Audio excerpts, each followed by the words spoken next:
Good evening and welcome to Inside Jefferson Football, your weekly look inside the Jaguar football program. My name is Josh Powers. Coming up on this edition of Inside Jefferson Football, we'll talk to the head coach, Tim Carlson, about last week's game and the upcoming challenge they have against South St. Paul. We'll catch up with Corey Tollefson in the Where Are They Now segment, and we'll also visit with a couple of the players as we usually do. But up first, the head coach, Tim Carlson. Coach, I really thought your defense hung in there. A tough Waconia team the other night last week. The crowd was tremendous again. I thought it was great homecoming festivities. Waconia ends up getting the win, but I thought your team played hard. Yeah, you know, we took a lot of positives out of it. We really did. Defensively, the kids were flying around, and we just did a great job. Not only stopping the run, you look at the final stats, and well, you really didn't, but we truly did. When they have really one of the top two running backs in the state, and you give the guy the ball 35 to 40 times, he's going to get a couple of 15 to 20-yard runs, and he did that. Virtually no passing game. We shut them down passing really completely, and we had made some mistakes. On special teams, on the block punt, that was just more mental error than anything else, and that had us 13-3 at the half. Still not bad where we want to be. We just struggled moving the ball. Our quick passing game was fine, but we had trouble protecting for some of the sprint out stuff and just getting that running game going. We just struggled, and part of that was on us, but I think a bigger part was Waconia is just pretty good. We looked at, I told the kids this weekend, I texted them out and I said, hey, the teams we've played are 16-4 of the teams that we've lost to, and they're pretty good. And we're playing the top end of 5A schools, and you know what? You can't make little mistakes. There's things we can get better at. But looking ahead, we've played some tough competition. We play a tough team week in, week out, but that wouldn't have it any other way. We love it because each week presents a challenge for us. So we came out Monday, we're going to get better. We come out today, we're going to get better and keep going from there. Yeah, that first half, you mentioned you're down 10, but two plays really. You get the block punt that goes their way for a touchdown, and then Kashan defensively tips a pass a yard, or maybe not even that, the other way, and that's a pick six for your team, and that's a totally different game. Yeah, it was so close. It was so close, and momentum's a big thing, obviously. Our crowd, like you mentioned, was great. It's so fun to see just that home side packed from one side to the other. Again, the games are community events again, and we're glad everybody's out. We are, fingertip away from making that thing interesting early. Mm-hmm. Let's take a look at some of the highlights because you did some good things in this game, Coach, as we'll talk about. Nate Habermas here. Boy, you talk about, I thought this ball was going to be 5 yards overthrown, and instead he's running down the field. I think it's impossible to overthrow him. But yeah, that's what I was talking about. That's just a quick slant. Our quick game was pretty good. He had, looks like half the city of Waconia was chasing him for about 20 yards. But Nate did a good job. Robbie put it, on the money. It had to be a little high. And with Nate at 6'7", 6'8", or whatever he is, and, I think when standing next to a goalpost, he raises his arms, he can touch the top. So, that's a pretty good catch for Nate, and off he goes. I really think that cornerback thought he was moving over to catch the pass, and instead he was out of position because Nate was running by him. Also, Coach, you get a big 29-yard field goal in the game. I don't have to tell you, 29-yard field goals haven't exactly been converted 100% in Bloomington Stadium, especially on this side of the field, as Apple Valley knows, but you drill it here. Yeah, and that's Luke Swanson, who's kind of came out late, hasn't played football before, came really right before the season started, asked about playing. He missed that first game because he's on the soccer team, so he missed that first game, and has done a great job for us. His kickoffs, though not necessarily deep, he's putting the ball where we want it to put on the high kicks. When we squib him, he's done a great job. And he can go a little bit longer than that, so he keeps getting better and better. So we're really happy for Luke and get his first field goal of his high school career. Hopefully we'll get some more for him. Yeah, I mean, obviously the more touchdowns extra would be better. Points, I think. Then there you go. I'd like to see more extra points. Extra field points. Goals. Yeah. Last play here defensively, and it seems weird to say this when a guy rushes for over 200, but I thought you did a good job on McAnally, and here you separate him from the football. Yeah, this is just a great play by Nick Kaposius, our corner. Again, attacking the football. You're right. I thought we did a great job on him. We weren't going to stop him. No one has. Right. So we just had to try and contain him a little bit and try to limit some of the big things he did. Here we attacked him and got the ball back in great shape. And, yeah, that was just Nick did a great job at separating the ball, and then he fell on it on top of it. All right, Coach, big game coming up this week. We'll catch up with you, talk a little bit about South St. Paul in the final segment. All right. All right, that's head coach Tim Carlson. Coming up next is the player segment. We'll check in with Drew Nelson and Tyler Davidowitz when Inside Jefferson football continues.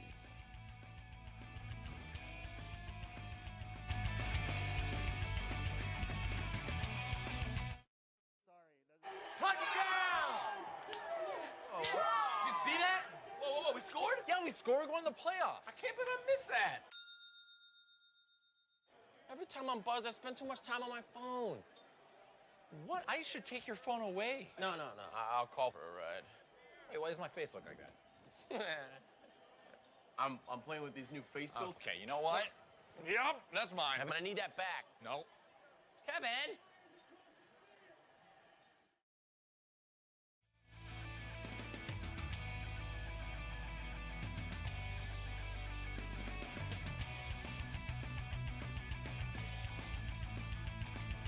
Back on Inside Jefferson football as the Jaguars hit the road again this week. South St. Paul is the opponent on Friday night for the Jaguars. It's time for the player segment now. Drew Nelson, Tyler Davidowitz join me now. Guys, appreciate the time. Thank you for having us. Drew, walk everyone through for the Jaguar fans out there. What's your year in school? What positions are you helping out with on the team this year? Well, school's going pretty good. I play center, so, I'm just trying to focus on keeping all the linemen ready to go on Friday nights and just do well for our team. Senior this year, correct? Yeah. Mm-hmm. How about you, Tyler? Yeah, senior as well. I play left guard, looking out to do everything we can, win the game, So how was homecoming for you guys last week? I know it's a busy week. I'm sure as seniors, you were juniors last year when really homecoming, that wasn't really a thing. How did it feel to have that true homecoming week back last week for you guys? It was great, just doing all the things in school, preparing for homecoming, and then just playing that game on Friday nights. It's a crazy environment, and I just love to be out there. How about you, Tyler? How did it feel to see the fans packed against really all season? The fans have really come out to support this team. It was amazing seeing everybody all there, and it just gives me some, what's the word? Sorry, we cut it. No, it's okay. We can't cut it, but I'm sure it was some special moments for you. We've seen that with all of the kids, Kennedy and Jefferson. Kennedy's got their homecoming this week. It's just great to see the fans packed back in the stadium. Drew, for you on the offensive line, what are the keys to that unit really playing well here the last 3 weeks of the season as you look ahead to the playoffs? With really everything's still in front of you guys as a team. Yeah, just focusing on making sure we're all hitting our blocks, just doing our jobs. Yeah, that's really it. How about you, Tyler? Yeah, doing everything I can, making my pulls, getting upfield on those linebackers last week. It was kind of a struggle to get up to those Waconia linebackers, and they're a really good team. So they are. That defense has been legit the last really all season for them. Tyler, how about off the football field? What do you like to do in your spare time? Of course, schoolwork always the most important thing, of course. Yeah. But outside of schoolwork, what do you like to do? What are some of your interests? Well, other than football, football is really my main interest. But last year I did track. I ran track during the spring. But football is really just my main thing, and of course getting schoolwork done. How about you, Drew? Well, as Kashawn previously said, he plays frisbee golf, and he does. Yeah, I like to play that with them and all my friends. And I play pickup basketball sometimes. I used to play basketball, not for Jefferson though, but. Who's the best frisbee golfer on the team? Who would win if you held your own? I know the golf team has their or the football team has their golf fundraiser. If it was a frisbee golf fundraiser, who would win? Out of the football team, Yeah. I would have to say Sean. Okay. He's good, yeah. How many shots are you behind him if you were playing a full round? Maybe like 2. Okay. Yeah, he shoots good, so. When you watch some of those pros frisbee guys, I know this is a Yeah. football show, but frisbee guys, Yeah. it's just amazing some of the shots these guys are able to do. How do they Yeah. do that? I don't know. I can't figure it out. I can't throw the frisbee very far, but you know, I guess it's just all in just the technique, the way you throw it. Yeah. Tyler, I know you guys have only won one game this year, but you look ahead to section play. You guys are right in the mix of it. If you can win a couple games here down the stretch, really boost yourself up, and maybe even get a home game. There's still some big games for this team coming the last 3 weeks, isn't there? Yeah, there is for sure. Next week we got South St. Paul, a very beatable team. I think they have the same record as us, and just looking out to, do our thing, do everything that we can to work hard in practice. We've been having a pretty exciting week during practice. We did a little O1 versus D1, and working hard, working on our technique and tenacity, and that's about it. Last one for you, Drew. It's always a short season, right? There's only 8 games. It always just seems to fly by as you start looking ahead. Only one more home game for you in the regular season. What are some of those emotions as you start to see that senior year on the football field? It goes by so fast, and it's kind of getting to the end. I mean, the biggest thing I would say is just to take all of it in, just to have as much fun as you can with all your friends on the team, just keep doing what we're doing and finish off the season strong. How about you, Tyler? Same question for you. What are some of the things you're going to be thinking about here as this season kind of starts getting to the end eventually? Thinking about how I'm going to look back on the season years from now, thinking about leaving everything on the field, the brotherhood that we make in between going through all the stuff, 2-a-days, practices, just thinking about how I'm going to think about it later and making sure I give it my all and our team gives its all. And even a power outage from last week, guys. We appreciate you coming Yeah, back. yeah, for sure, Apologies for the It's okay. No, the nothing mother like that. nature out of our control here, but glad you were able to stop by. Best of luck on Friday, okay? Yeah, Thank you. All right. As we reach this next break, we'll check back in the Where Are They Now segment with former Jaguar Corey Tollefson when Inside Jefferson Football continues.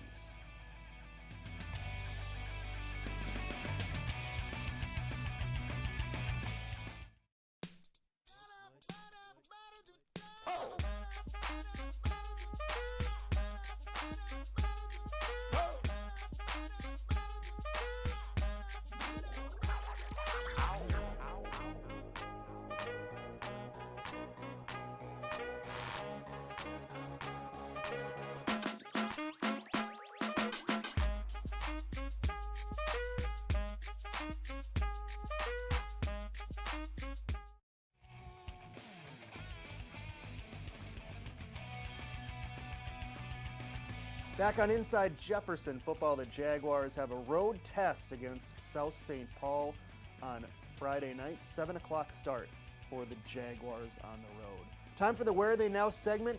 96 grad Corey Tollefson stops by. Corey, I feel like we could fill about an hour here, but I know you were part of one of the great Jaguar teams back in the mid-90s.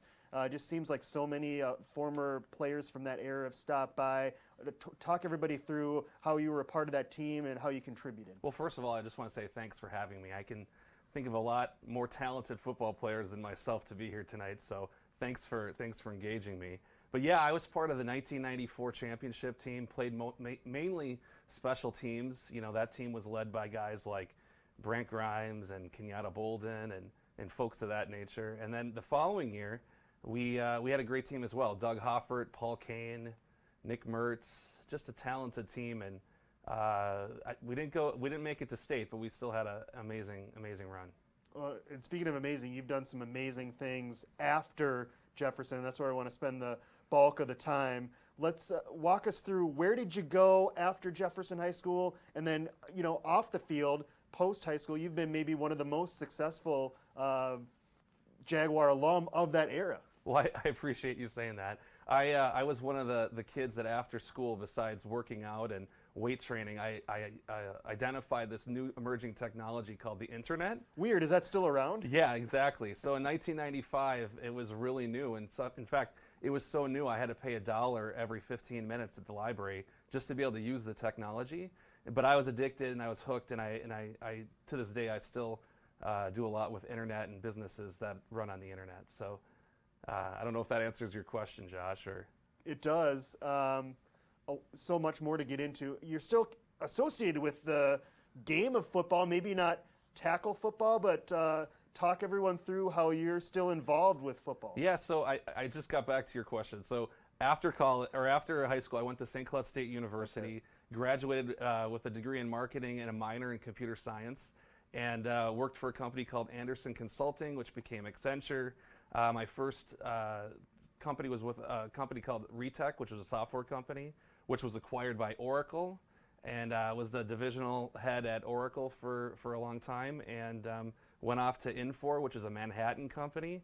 And then now I've created our own, well, me and amongst a handful of friends, we've created our own private equity firm where we make investments in companies that we take that are analog and we pivot them into digital companies.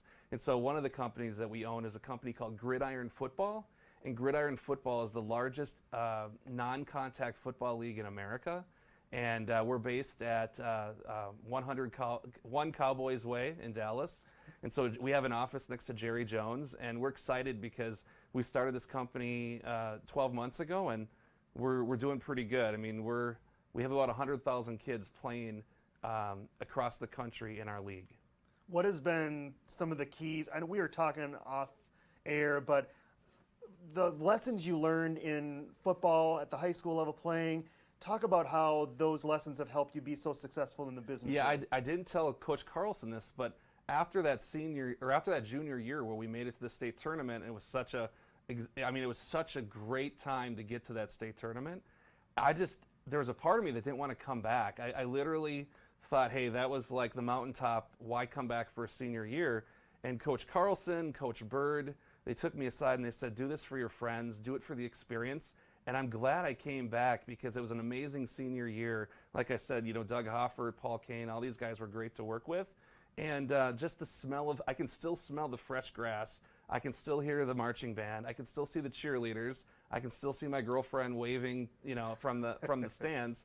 And it was just an amazing experience. I'm 44 going on 14, but these are the things that you remember. And I was just telling the young guys that were in here to embrace the experience. And it was such a team effort. I'll never forget Stan Shea every Saturday morning after we would review film. He'd say, guys, we'll be ready. We'll be ready for the next team. We'll be ready. And that type of methodology and that type of commitment to something has paid off dividends for me, whether it was in college or at work or creating companies. It's always about team, and it's always about camaraderie and doing things together. We got to talk about Prince. So, oh gosh. Happy to do it. I know we don't have an hour, but we could fill it if we wanted to. But how did you get to know Prince at such a young age too? Yeah. Okay. So I'm a little bit odd, and a lot of you guys know that. They're probably watching this. But whereas most people would party or hang out with their closest friends after the football game on Friday nights, I tend to rush home, take showers, and dress up, and then I'd go see Prince. This was pre-social media. There was no Facebook or Twitter or any of that. I was on Prince's private guest list for the most of the mid to late 90s, and I have so many experiences. And, at a young age, like you said, I attribute this to my parents for trusting me. But I'd be out till 1, 2, 3 in the morning hanging out with Prince and his band, who are now my closest friends today. And so it's kind of a camaraderie and a brotherhood around Prince and his Paisley Park. So, yeah. And I imagine, Prince obviously it seems like yesterday, but a few years back, what do you remember most about your time with him? What I remember most about Prince is he was always talking about ownership, and he was talking, one thing I heard from him one time, which is really relevant to this conversation, is he said, what's cooler than sitting courtside at a game is owning the team and charging them all a fee, meaning we need to take this concept of ownership and equity and teach kids that it's important to own your work, own your derivative works, own your company. as opposed to just being a cog in the wheel, or as he used to say, a slave to the system, which is what he used to call himself. Last one for you. I want you to take some time, talk about your family that you have now. And you live still locally in the Twin Cities, so it's great to still have everyone in the Tollefson family still here. Yeah, Tollefson family's still here. My parents live in Bloomington. They haven't moved. My brothers live in Bloomington. I live in Eden Prairie. Don't hold it against me. My wife is class of '98. Her name used to be Jessica Packard. It's Jessica Tollefson now. We have 3 wonderful kids, 13, 12, and 9. And when I'm in town, I love to take my kids to the bus stop, and they always laugh at me because, like I said, I'm 44 on 14. I always ride a scooter or a skateboard to their bus stop, embarrassing them, of course. Corey, well, we're out of time. I feel like we could go another hour.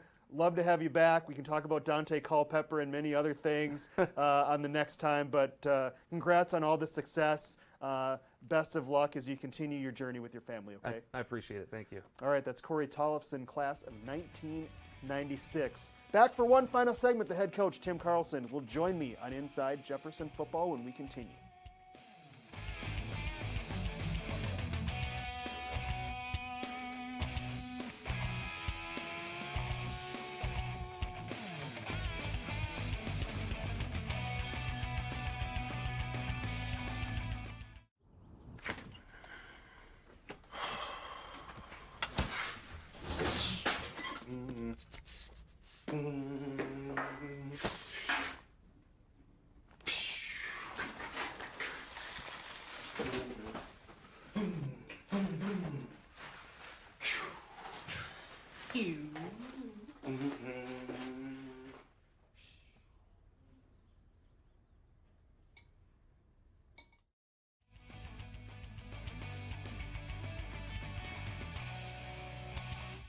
Back on Inside Jefferson Football, another road challenge for the Jaguars. South St. Paul, the opponent for Jefferson on Friday. Back to talk about that, the head coach, Tim Carlson. But first, we saw that clip from Corey Tollefson back in 94, maybe it was 95, one of his years. Obviously, we've had a chance to catch up with Corey, backstage. But what do you remember about him? Well, first of all, the thing I remember most about Tolly was, and you saw it, his attitude. You know, it was positive, it was up, and it was part of that team. But he just always had a great attitude, and he was just fun to be around. And I had come back from Egan. I'd been at Jefferson, went to Egan, came back that year, and Corey is kind of my pass rush guy. And you can see that's just good coaching right there. Yeah. He listened to me on that play, and he hits the quarterback. You know, had he listened to me more, he would have been, probably All-State. But that's what's great about this segment for me. It's fun to see guys again, and Corey was just he was fun to be around, still is, and I appreciate all of his work into the program. We appreciate you providing great guests for us week in and week out. Corey definitely wanted that. South St. Paul, the opponent for your team. When you look at the QRF rankings, you're not far off. A couple of wins. You got Hastings still on the schedule. That's going to be a big one. This is a big one too. South St. Paul, boy, they really played Hastings tough. Had a comeback, just fell short right at the end of the game. Another week, another tough opponent for your team. Yeah, and they were in a dogfight with St. Thomas, who's about at the top of the QRF early in the year. They're an option running team, so we'll see different versions of like a dive or triple option. They don't throw the ball a lot, so here we go. We're going to focus on the run, and that's been our focus the last couple of days. And if we make the improvements like we've been, I feel pretty good about us defensively. We're still battling some of the illness stuff that's going around, but I feel pretty good at where we are defensively, and I think we'll really get after it this week. Defensively, they ran a stack like us 2 weeks ago against Simley, and then moved more to a four-man front last week against Hastings. So we're kind of, okay, we'll be ready for both and see what they want to do against us. Defensively, they're pretty fast and pretty athletic, which has led to some low-scoring games that they've had this year. But you're right. It's, hey, here we go again. It's fun. We get to play a game. You know what? These kids get to play a game. I get to coach. It's just, win or lose, it's a lot of fun for us. And we'll head on Friday night, South St. Paul for the first time, I think, ever, and have some fun. Yeah, it should be a memorable night for you guys. We'll be checking up on the score during the Kennedy game.